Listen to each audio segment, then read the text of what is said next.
So, willkommen bei Infoware. Ich möchte heute erklären, was der Unterschied zwischen einem Via-Punkt und einem Stopppunkt ist und wie man Routen gestalten kann mit mehreren Zwischenstationen. Ich habe hier mal eine Tour vorbereitet.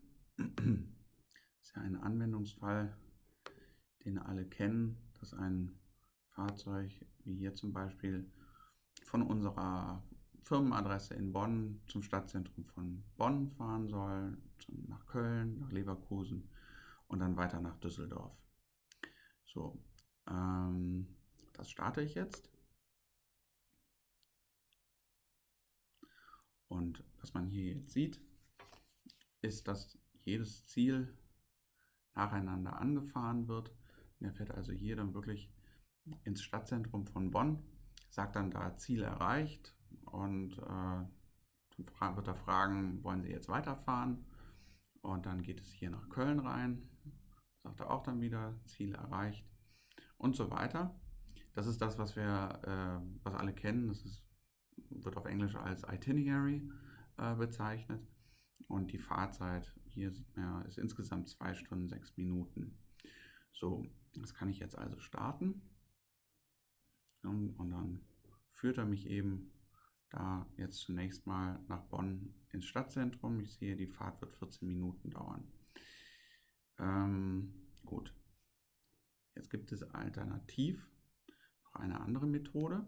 Ich breche das mal ab und lade die gleiche Tour nochmal.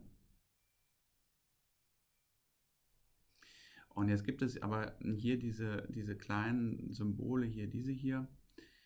Und da kann ich draufklicken. Und jetzt mache ich aus einem Stopppunkt einen Via-Punkt. So, und jetzt ist die Funktion eine völlig andere.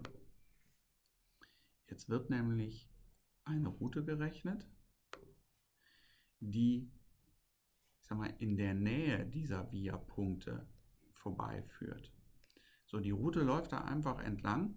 Da gibt es dann aber keine Ansage, Sie haben jetzt das Ziel erreicht, sondern der Fahrer merkt davon eigentlich gar nichts. Und man sieht auch, dass also der Punkt auch nicht ganz genau erreicht werden muss, wie zum Beispiel das Stadtzentrum von Köln, sondern es reicht in einem gewissen Radius an diesem Punkt vorbeizufahren. So, diesen Radius kann man auch konfigurieren.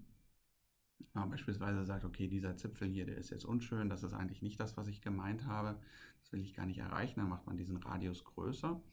Und so kann man diese Via-Punkte nutzen, um die Form einer Route zu modifizieren.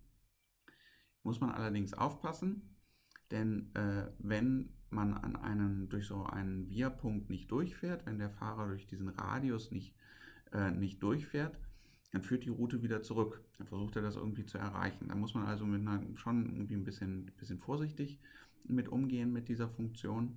Sonst kann der Schuss nach hinten losgehen. Allerdings auch dafür haben wir eine Lösung. Das ist dann nämlich die Referenzroute. Und das werde ich in einem der nächsten Videos dann erklären, was das ist.